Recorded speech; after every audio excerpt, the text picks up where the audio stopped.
study war no more. I ain't gonna study war no more. I ain't gonna study war no more. I ain't gonna study war no more. I'm gonna lay down that iron bar Down by the riverside, way down. down by the riverside, way down. down by the riverside. I'm gonna lay down that iron bar, down by the riverside. Study war no more. I ain't gonna study war no more. I ain't gonna study war no more. I ain't gonna study war. Study war no more. I ain't gonna study war no more. I ain't gonna study war no more. Study war no more. Paul Preston P.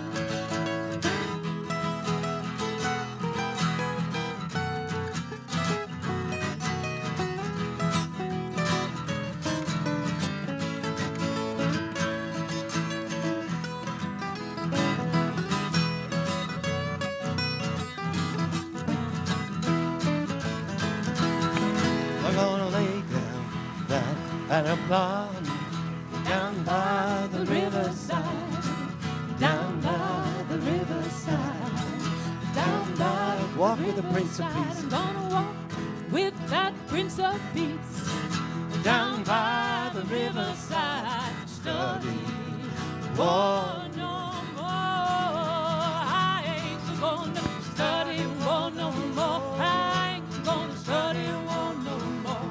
I ain't gonna study war. Study war no more. Ain't gonna study war no more. I ain't gonna study war no more. I ain't gonna study war no more. I'm on my way, I'm on my way, and I won't turn back. and I won't turn back. I'm on my way, I'm on my way, I won't turn back. and I won't turn back. I'm on my way, On my way, when I won't turn back. I won't turn back. Oh, I'm on my way. Oh, great God, I'm on my way. I asked my mother I asked my mother to go with me. to go with me. I asked my mother I asked my mother to go with me. Oh, I asked my mother to go with me. Yeah, I'm on my way. Oh, great God, I'm on my way. and I asked my boss I asked my boss to go with me. to go with me. Asked my boss Ask my boss to go with me. and go with me. Ask my boss and go with me. Yeah, I'm on my way. Oh, great God, I'm on my way. They won't go, And if he won't go, and he won't go. I'll go anyhow. I'll go anyhow. If he won't go, If he won't go, oh, I'll go anyhow. If he won't go, oh, I'll go anyhow. I'm on my way. Oh, great God, I'm on my way. I'm on my way On my way to the freedom land. to the freedom land. I'm on my way, Oh, I'm on my way freedom land. to the freedom land. I'm on my way to the freedom land. Yeah, he's on his way. A great God is on his way. This little light of mine, This little light of mine, I'm gonna let it shine. I'm gonna let it shine. This little light of mine, Little light of mine, I'm gonna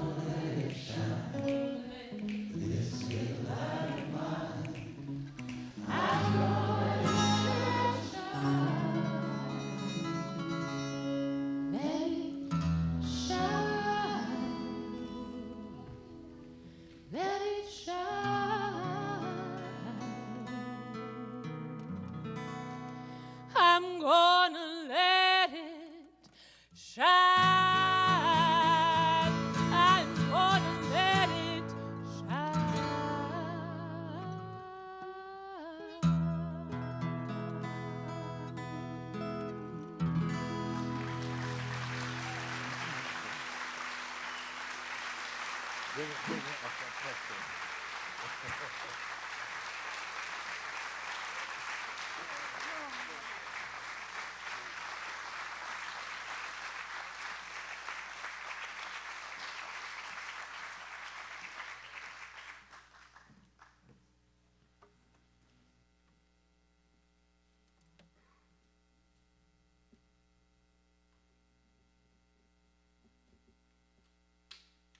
That looks like it. Hi. I'm Eric.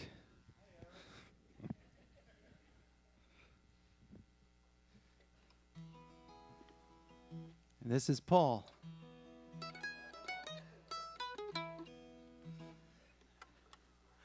I first met Dick in 1980.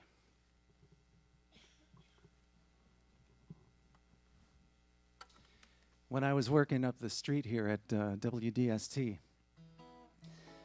And he was playing down at the Cafe Espresso.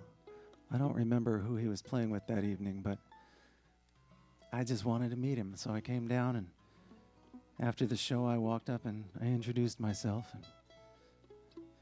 And just as Richard said before, all of a sudden, I was the most interesting person in the world to him. And we became good friends after that. And I met Diane not too long after that. But through the years, they've just been really wonderful friends and great supporters. Dick was the kind of person that I would just run into all the time at the supermarket or the drugstore. And I ran into him at the dump one day. We did some male bonding, tossing things into the dumpster together. And it was not long before he was going to attend for the first time a folk conference that we have down in Kerhonkson every year. He was going to sit on a panel discussing accompanying other musicians. And he said, I have no idea what I'm going to talk about. I don't know what to say.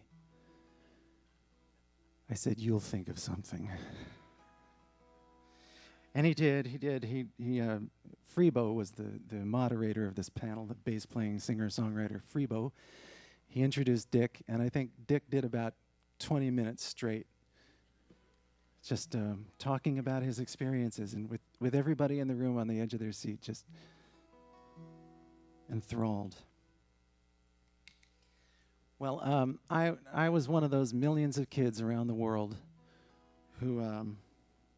Are you getting my guitar? There.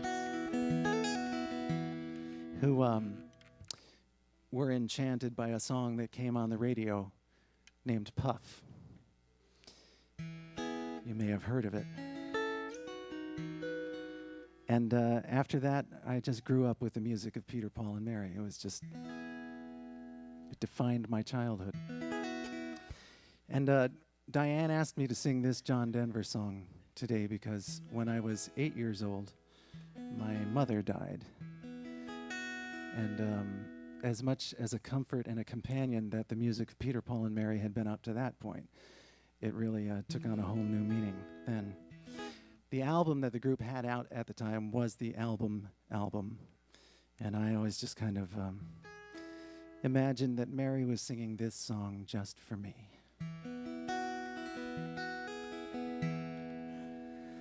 I'll walk in the rain by your side. I'll cling to the warmth of your tiny hand. I'll do anything to help you understand. I'll love you more than anybody can. And the wind will whisper your name to me. Little birds will sing along in time. The leaves will bow down when you walk by, and morning bells will chime. I'll be there when you're feeling down. kiss away the tears if you cry, and I'll share with you all the happiness I have found, a reflection of the love in your eyes. And I'll sing you the songs of the rainbow, whisper all the joy that is mine. The leaves will bow down when you walk by, and morning bells will chime. I'll walk in the rain by your side, and I'll cling to the warmth of your tiny hand. I'll do anything to help you understand, and I'll love you more than anybody can.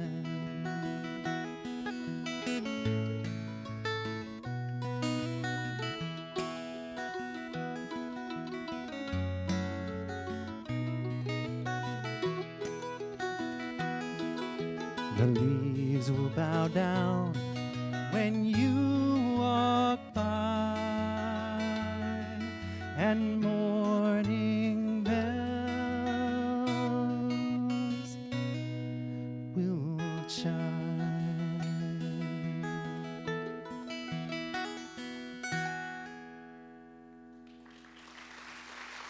Thank you.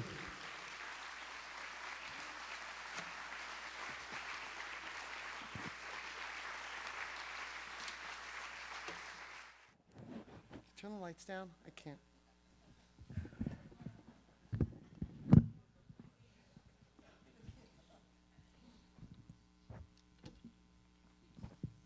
Turn it down a little bit more. I can't really see.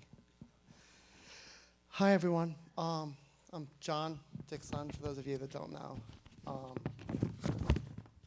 Thank you all for coming today. We really appreciate all of you coming down and show your love for my dad and your love for my family. Especially thank you to all the performers coming down, Peter, Noel, John Summers, Steve Weisberg, Dave LaPlante, everyone else. Thank you all for coming down. It's great to see you guys all here, sharing your abilities and your talent for my dad. Even though we're gathered here today for my dad in a musical celebration, by the way, I'll introduce Alexa, who's my daughter. And say hi, everyone. Say hi. And say pop pop. Say pop pop. Pop pop.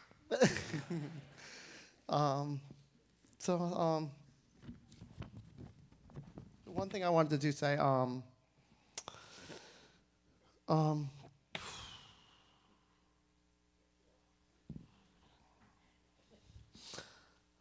guess I'll go with it.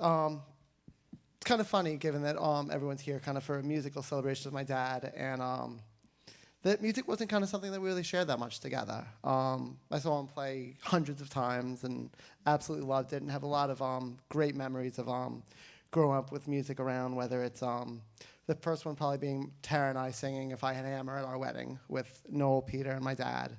Not really sure why they didn't ask us to sing again, probably because I can't sing at all. That is probably it. Hopefully my daughter has all the musical abilities in our family. Hopefully they all got passed down to her.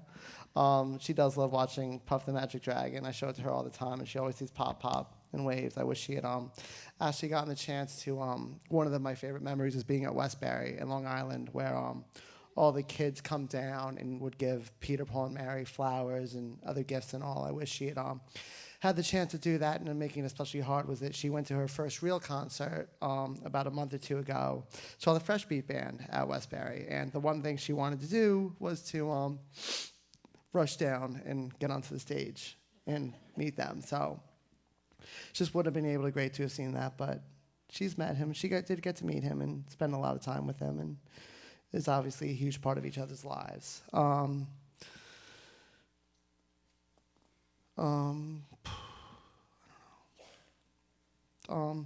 not going to read this. I can't read this, and just not. But one thing I take from my dad that I really want to pass down to Alexa, that I want to share with all of you, is just as a dad, the one thing that he always was, he wasn't the type of dad to like give me advice and like help me out with things. Like he'd help me like if it came up, but he wasn't like the like quote unquote standard fatherly type of guy. He was more he was more like a friend, I think, like a really good friend. He was always make things fun and happy, and like my best memories of things with him are things like building Mattress Mountain in our house and taking the mattresses off of our bunk beds, putting them on our stairs and going down the mattresses. Sled riding, riding down our sleds, riding down Rocky Mountain High, which is a steep like cliff light thing in our house, doing things like that. Going to baseball games, just kind of laughing and joking together and always really having a good time, which is what I always try to do with this little one here. Whatever it is, he's always just kind of be happy and have a smile on his face, and it's really something that I think that's the biggest thing that I've taken from him, and that really makes me proud, and I'm very happy with that. Let me see if there's anything. I don't think that's about it. All right, the one big thing, though, that my brother Peter, who will come up and speak in a little bit, me and my dad did share throughout our whole lives was a love of baseball. Whether it was going to games together, Yankee games, Met games, going up to Albany when we were in high school and seeing the Albany Colony Yankees play, who were then the Yankees minor league team, and we would meet players like Bernie Williams and Ken Griffey Jr., who are the absolute nicest guys you could ever meet, and ended up becoming both my favorite players and my dad's favorite players throughout their whole careers. But the biggest thing for baseball for us was playing in our backyard with our little home plate next to the screen house, with first and third base actually still kind of rubbed out on our lawn at home, and then the pitcher's mound doubling as second base at the base of a tree, and playing one-on-one baseball pretty much with my dad being the permanent pitcher, and my mom in the kitchen working on things, and us trying not to break any of the windows, which happened on occasion. Coming up next will be Noel Paul Stuckey, who will be performing my brother and I, our favorite song that he does, which is a song called Right Field, all about baseball. And Pete, let me make sure I get this story right. The first time we heard the song probably must have been, like 30 years ago. Noel was playing it at Proctor's Theater, which I just found out was where Peter played last night. And the song Right Field is about a little kid playing baseball who was stuck out in right field where not too many balls are hit. And how he's not very good. And then you guys, well, I'm not going to ruin the song for you guys, but you'll hear it in a minute. So I kind of whispered over my brother that he'll always be playing right field because that's where he was playing at that time. And thankfully, my brother did get better, and he moved out of right field. Congratulations. So again, thank you all for coming today. We really appreciate it. And thank you all very much for being a part of my dad's life and in turn being a part of our life. Thank you very much.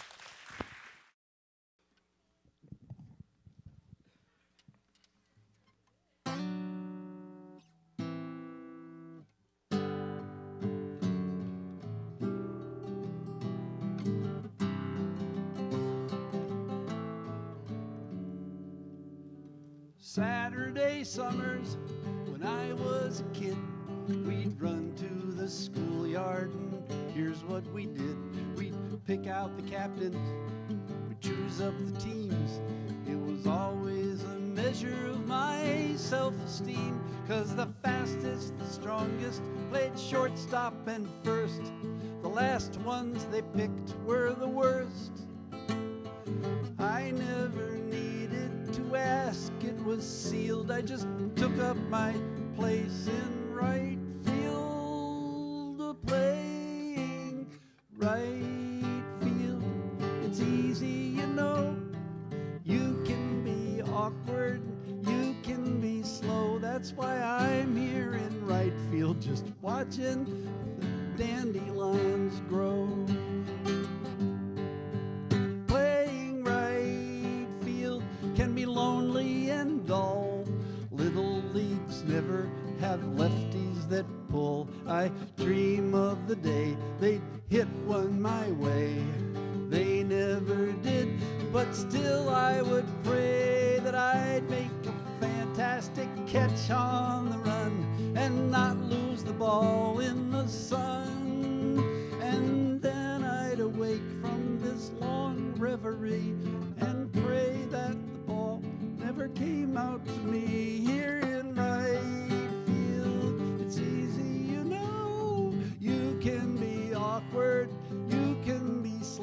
That's why I'm here in right field, just watching the dandelions grow.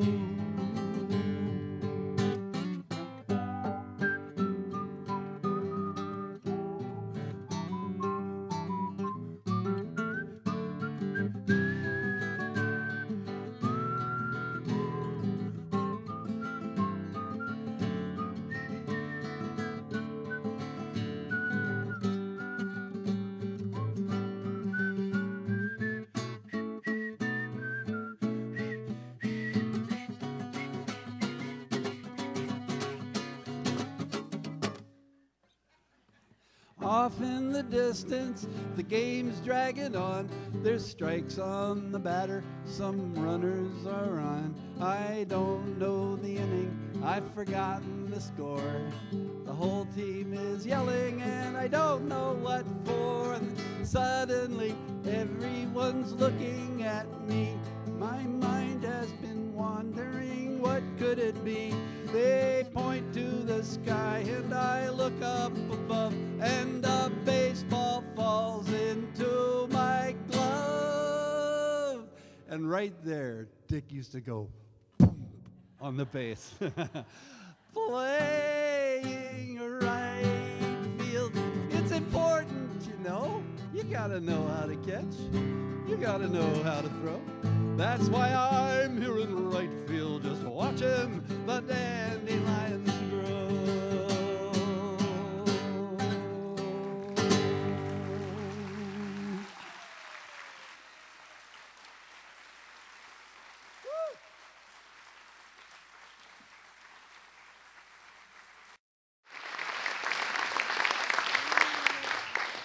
I'm going to take this opportunity to do a couple of things, mostly to salute a missing friend.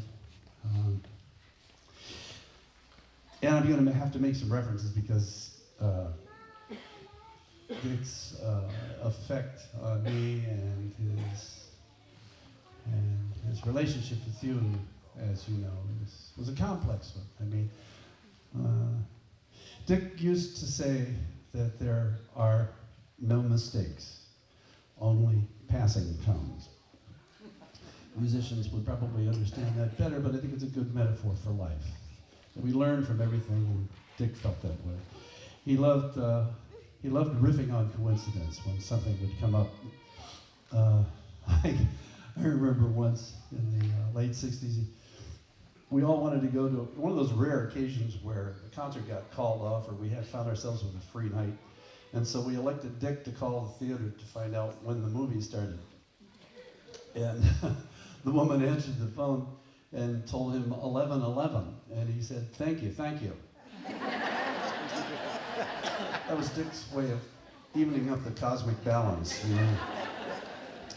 And he's already mentioned puns, but I just thought, you know, sometimes in circumstances like this, it's really nice to have an actual pun to think about. For instance, Dick could have told you any of these, and quite possibly did.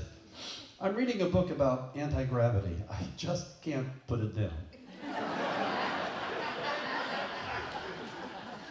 I stayed up all night to see where the sun went, and it dawned on me. This girl said she recognized me from the vegetarian club, but I'd never met her before. That's about when we'd say, Dick, thanks, man. Thanks so much for sharing. But no, he'd press on. He'd say, when you get a bladder infection, you're in trouble. Or, PMS jokes are not funny, period. Be kind to your dentist. He has fillings too.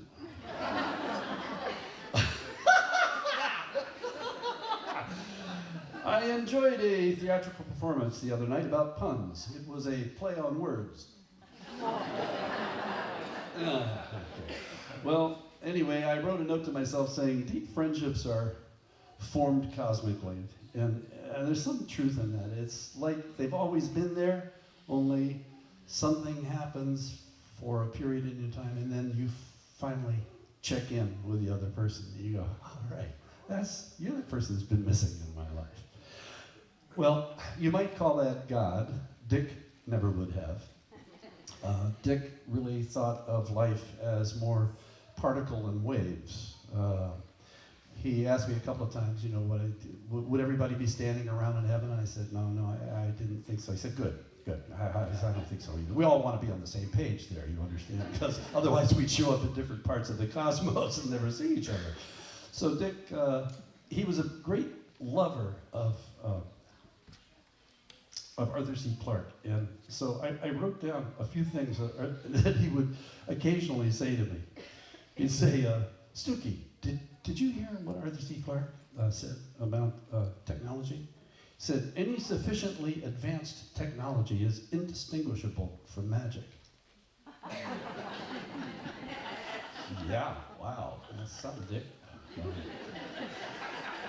Then he'd say, listen to this.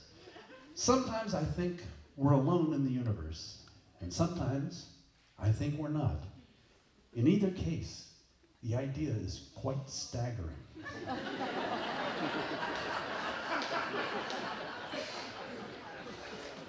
But I think his favorite was, I don't believe in astrology. I'm Sagittarius, and we're skeptical.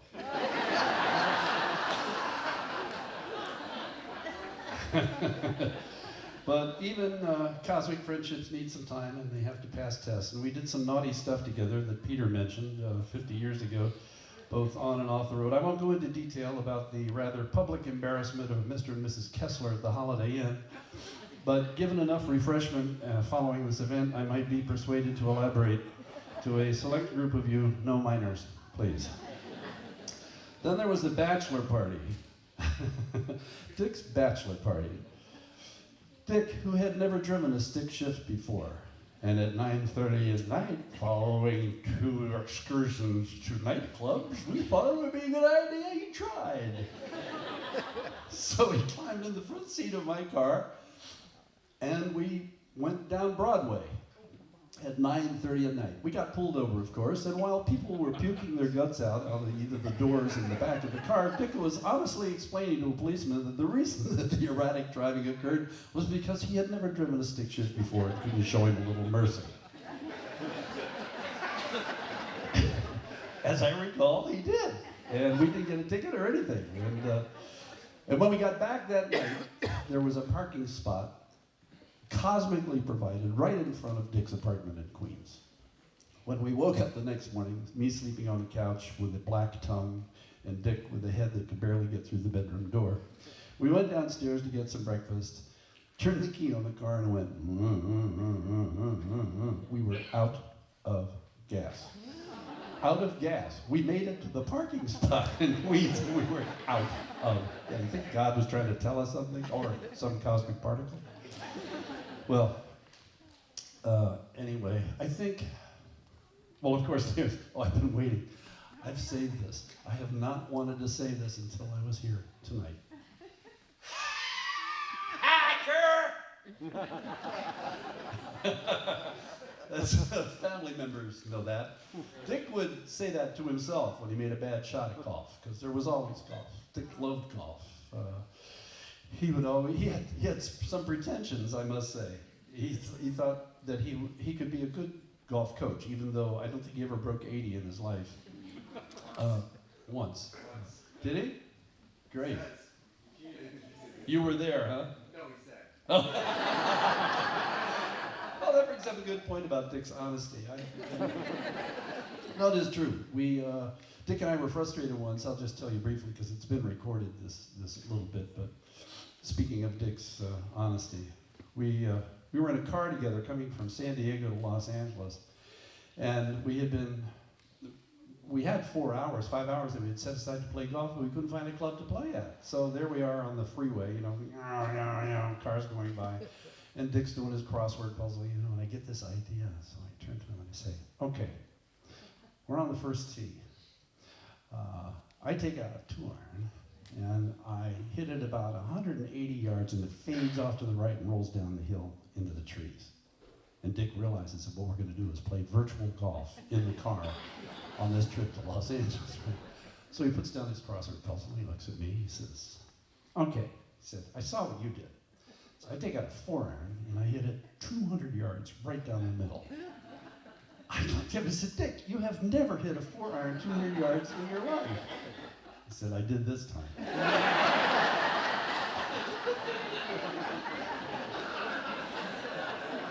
The most wonderful part of the story was, I mean, to me, and it's very hard to translate, but we're in the car and we played. I mean, we played for 45 minutes. We got up to the, I don't know, 7th hole. We got, anyway, to some place where we could take a break and let the other people play through. We talked about the hot dogs and the bed, stale soda and stuff, then we got back on the course. So we're at the 9th hole. We figure we're only going to play 9, you know, because it's not that long a trip to Los Angeles. And we're on the 9th green, right? And Dick's been leaving them, or Dick's been putting past the hole, that's right. So he says, okay, and this time, I'm gonna take it easy. So I putt it, and it's great line. It's right up, and the cars are going by, and it's rolling, and I can tell it's gonna die, and it's right on the lip, and it falls in! And I'm going, but he had that capacity to change on a dime if the circumstance called for it. He was a very loving kind of guy in that way.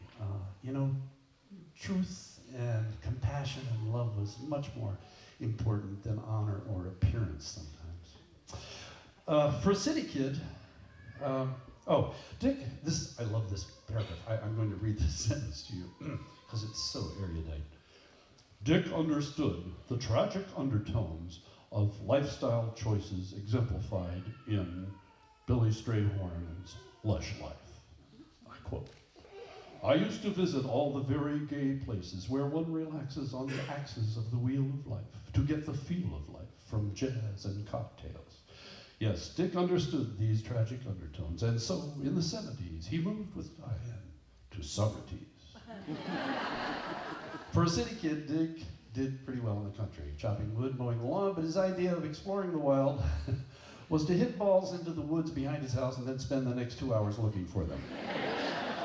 And to prove my point, yesterday I was at the house, I went out and look what I found in the woods. It is a totally destroyed, messed up Max Fly 1. But you know, this is gonna be one of the most prized possessions from tonight, from being here and sharing his life with you and remembering him. Maybe speaking of someone when they're gone is a chance to remind friends, family, and acquaintances of how much we've all shared, and yet, at the same time, it often reveals something unique besides just the perspective of the speaker, rather more like the confessions of a personal friendship, maybe something only known between the two of us. So maybe you didn't know. The thing I'll remember most about Dick, especially this past year, is before the end of every phone call, he'd always say, I love you, bro. And I'd always say, I love you too. Thank you, Dick.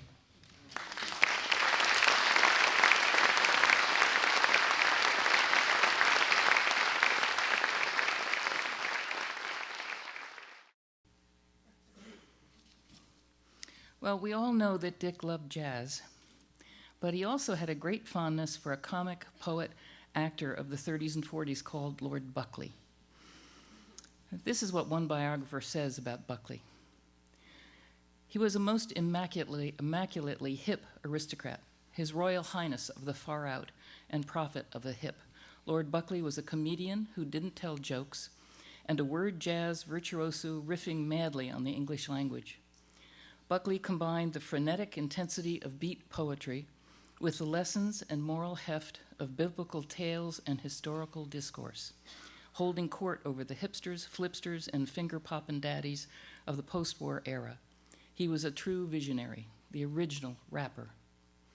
Dick's love of words and jazz come together in Buckley's philosophy and poetry. So I thought I would read, or try to read, one of Buckley's pieces. It's one in which I think that Dick especially could relate. So this is called Religion by Lord Buckley. We're pleased, flipped, and grooved by this very gracious group of lords and ladies here at the Marquis de Moople's Traveling Palace of Joy. Like I explained to you before, I'm a people worshiper. I think people should worship people. I really do. I went out looking for God the other day. I couldn't pin him. So I figured if I couldn't find him, I'd look for his stash. His great lake of love that holds the world in gear. And when I finally found it, I had the great pleasure of finding the people were the guardians of it. Dig it. So with my 2 times 2 is 4, I figured that if people were guarding the stash of love known as God, then when people swing in beauty, they become little gods and goddesses. And I know a few of them myself personally. I bet you people do too. I think people should worship people. I like to worship something I can see, something I can get my hands on, get my brains on. I don't know about Jehovah. I can't reach him. Seemed like every time I was in a bind, nothing came to help me, nothing mystic came to help me. Some man or some woman step up and say, we'll help you, we'll do that, we'll do this. That's the way it looks to me. So recently on the San Bernardino freeway, I got hung up in an old junker car going to Las Vegas, Nevada. Right in the middle of the freeway, right in the middle of rush hour, it conked out. Oh, it was like having lunch in the middle of the Indianapolis Speedway. It was a madhouse, cars going all around me. About 3 days went by, and finally, along come God. There was 2 of them. There was a big God, and there was a little God. They didn't know me from a, but they pushed and they pulled and they tugged and they yanked and they twisted and they gave me every possible assistance in the world, and they got me on my way. Haven't seen them since. But I believe that, now I hope I haven't offended anyone's religious beliefs, but I believe that people should worship people. I really do. Thank you.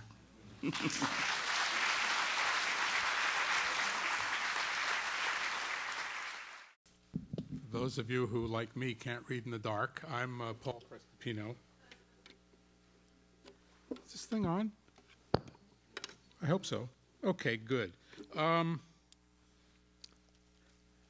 known Dick. I had known Dick in the old days, the John Denver days, but 15 or so years ago, I became the other half of the bookends here with the PPM show. And I just have one thing. Dickie, I would say, is probably the most intuitive bassist I've ever worked with, and I worked with quite a few. And not a show went by over the 15 years or so when he didn't play at least one thing that tickled me. I have a couple of tunes for you. The first one is a slow air written by Shetland fiddler Tom Anderson. It's called The Slocket Light, which means a light which has gone out. And the second one is an Irish reel called The Silver Spire.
I just want to say good afternoon to everyone.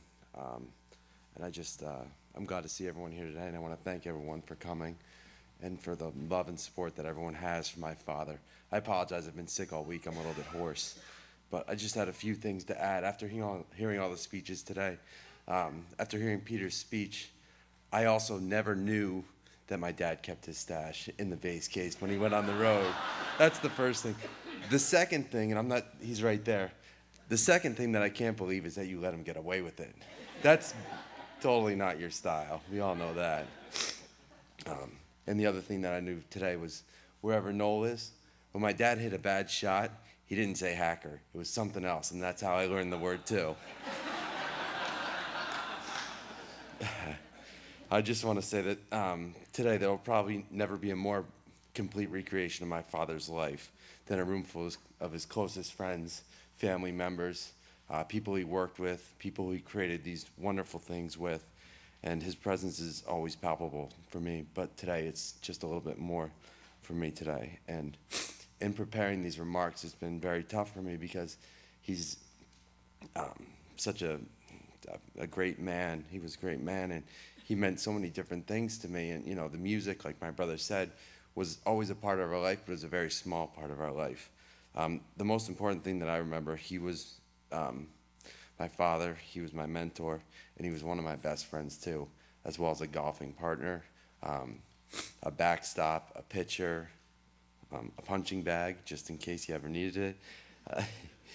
And when I think about him, the first thing that I think about is the gratitude for all his support and guidance. And like my brother said, also that he wasn't necessarily, we never had the talk, we never did anything like that, but he was a hands-on dad. He was always there to, you know, when I needed his help, he was always there for me, schoolwork, athletics, anything that we did in our lives. And he was always interested in anything we did. Like everyone says, he's the most, when he's speaking to you, you're the only thing he's thinking about. You're the only thing it's the only thing on his mind at that point in time. He would always give you his full attention and his opinion, whether you liked it or not, or thought it was the most off-base thing you've ever heard. He always gave it to you, which my mom does as well. We all know. Even when he was busy on the road, it always seemed like the end of the trip. It just so happened that he would come in 20 minutes before that tennis match or 5 minutes before our baseball team would take the field. He always had this magical way of making it there for all the important things. He was obviously there for my wedding to play. He was also there for the birth of both my children, Jonah and Catherine. And they always had this special bond. And when I think about Jonah in the age that he is, it reminds me of this story that that when I was about Jonah's age, my mom, when my father was home off the road in the wintertime, my mom would go to New York and work with Rick Rogers, and she would usually go for 4 days in a row, which was always scary because my dad could only cook 3 things, and none of which was anything to report home about. So we always knew on that 4th night it was either going to be a McDonald's night, a pizza night, some sort of takeout, or going out to a fast food restaurant. And I was 5, my brother was 9, and we took the 10-minute, we all got ready, we took the 10-minute drive down there. We ordered all the food, and, you know, he's going like this, and, you know, we're thinking with my dad, it's probably a joke. He thinks it's funny. He thinks we're going to pay for dinner. So he's reaching for his wallet, and he realizes that he has left his wallet at home. So being the responsible parent that he is, he leaves us at McDonald's as if the 2 of us are collateral for these 2 Happy Meals, and he drives home to get his wallet, comes back, pays for the meals, and, you know, it was just kind of like nothing was really said about it for years and years. And so about a year ago, we're all sitting at the dinner table, and, you know, my mom's there, and I'm with my wife, Kelly, and my dad. We're all there sitting, and I go, you know, Dad, I go, you remember that time you left us at McDonald's when I was like 5 years old and you went home to get your wallet? If you saw the look on my mother's face, you would think the story was even better. But that was the kind of guy my dad was. He always thought about everyone else first. He was a caring, compassionate guy. And last night when I was preparing these remarks, I had this all down. I had a hard time kind of figuring out what else I wanted to say. And my friend Mike came in from Atlanta, and he said to me, he goes, the one thing I always remembered about your dad is that is that the first time that they had ever met, he treated Mike like he was his own son. He was always a compassionate, loving man.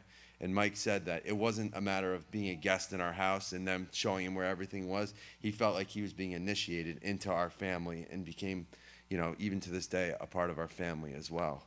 So I want to end on that and thank everyone for coming. And I know my mom is not going to come up and speak, but I know she'd want to hear this. I know he's up there, and excuse my language, but we all know he's having one badass trio with Mary and John Denver. Thank you, everyone.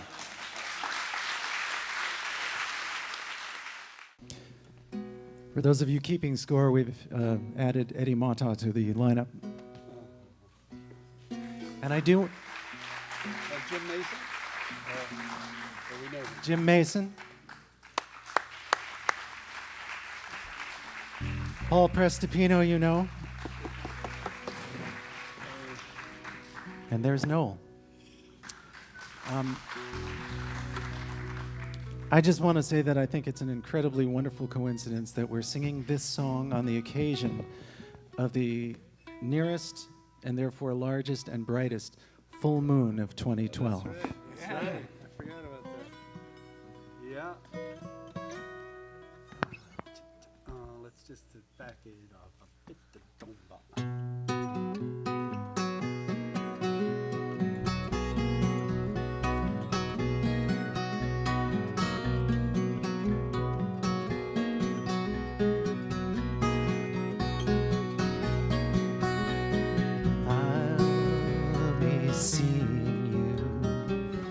In all the old familiar places that this heart of mine embraces all day through.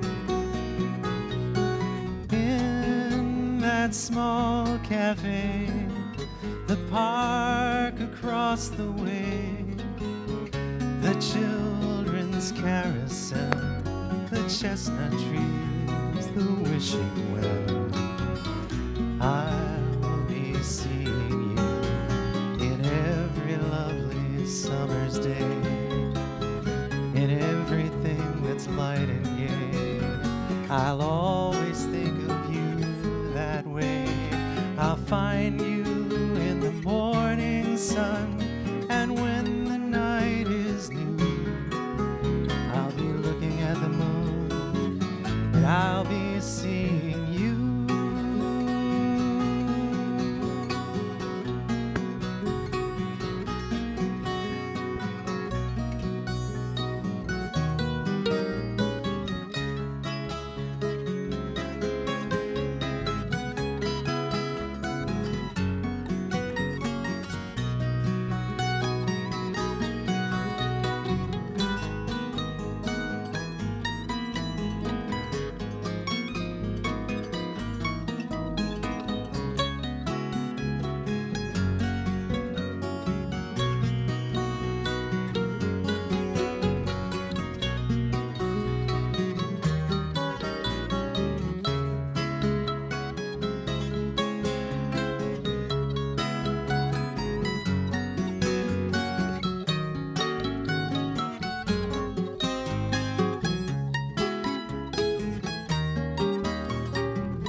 I'll be seeing you in all the old familiar places that this heart of mine embraces all day through.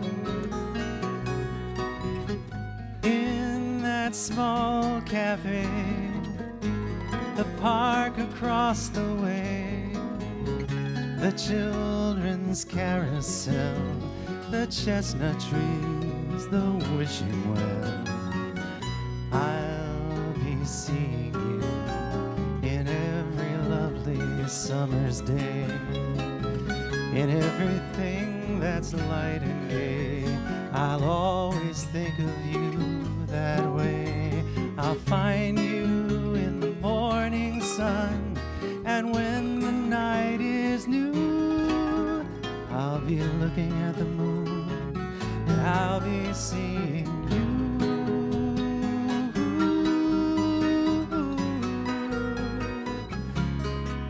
I'll be looking at the moon, but I'll be seeing you.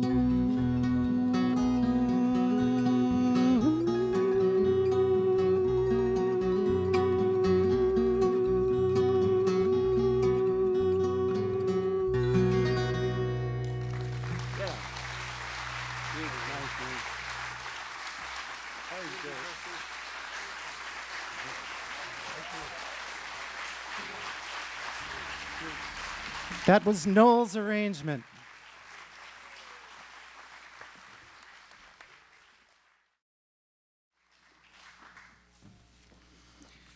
This is your chance if you want to say something about Dick, a joke or a favorite memory or some kind of personal reflection, something that's on your heart.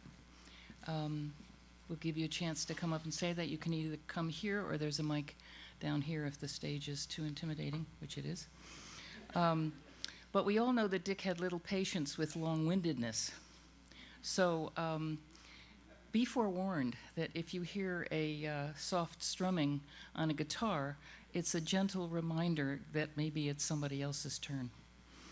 So I'm just going to say something about this song while you gather your thoughts about what you want to say. If I remember correctly, Diane said that this was a song that one of the hospice workers sang to Dick. Is that right, Diane? Yeah. And it was one of his favorite songs. And I said, so did you have a favorite song? And she said, I think this is it. So the floor is open to anyone who would like to come up and speak.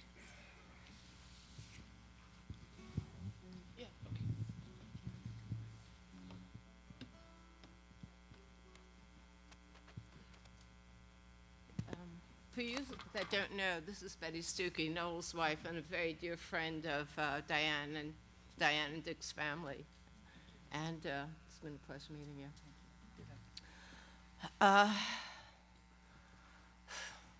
wasn't prepared to speak. I had spoken at the previous memorial, and I thought I had done my duty and was very honored and pleased to do so. And I was really fine there. My heart is just tremendously beating. I mean, there's just so many feelings that are coming up about Dick. I've known Dick and Diane for, well, my daughter's going to be 37. I've known them almost 37 years. My daughter was about a month old when I met them. And I had said previously at the last talk that my youngest, who is 35, my Matthew, my daughter's name is Allison. I also have a son, Justin, the older one. Don't want to leave anyone out. But Matthew and Peter actually grew up in the crib together. They were a month apart. And Diane and I were inseparable. My husband was in the city a lot, and Diane's husband was on the road. So it was that people thought Diane and I were a couple, you know, raising family. And I think people still might think that, but it's not true. Anyway, over the years I've known Dick and everything that has been said about him. He was a tremendous wordsmith. He had a way with words, whether he was playing Scrabble or doing the crossword puzzle or doing the puns. He was just unbelievable with it. And it would just come out of nowhere. You go, really? And it was Dick. But the biggest honor for me has been this past year when Dick had gotten so ill and Diane had to continue doing some work and being away, and she asked me to step in. So I spent a tremendous amount of time with Dick on a much more intimate basis than I've ever been with Dick. And tragically, like I said, he was getting sicker, but our friendship was getting much tighter. And by the end, I really felt like it was just an honor to be part of Dick's life. He was such a caring person, a loving person, and he would do anything for anyone. He just loved humanity, and he adored his family, his wife, his boys, his grandchildren. I mean, he was over the moon about, and I really regret that he won't be here to see them grow up. but I hope that they, with all the tapings and the music, that they will always carry the grandfather within them. But I don't know what more to say except that it's been a pleasure and an honor to be part of the Kniss family, period. With Dick, and even without Dick, to go on and being asked to speak tonight or this afternoon, and to continue to be just family with them. It's no longer friendship, it's just family. And I had said previously, I know that we'll miss Dick down here, but the music up in heaven must be remarkable. And we all have something to look forward to when the time comes, hopefully not too soon. But Dick, I love you, I love your family, and it's been a great ride, and peace and love to everybody.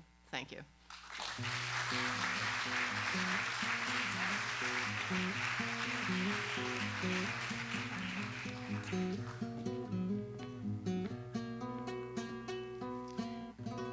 Can I have more of those lights, please? Hi, everybody. I didn't come here with anything prepared, and I may not make it through. Dick was very special to me. I think, I'm not sure I really realized how much. But there is something about being raised, oh, maybe I should tell you who I am. That's my dad, and Betty is my mom, and I am extremely fortunate to have grown up with sort of what my husband jokingly refers to as a commune. But that is really what, this is a family, and Dick was a really wonderful part of that family, I think because of his humor and his wit. And I've heard a lot of people talk about his kindness and his compassion, and I think for me as a smart aleck kid growing up, my attachment to Dick was because of his sense of humor, and he was so clever, and the puns and the jokes and the crosswords, and that is a huge part of my DNA. And I sent this story to Diane, but I wanted to share it with everyone here because it was so symbolic to me of who Dick was and my relationship with him.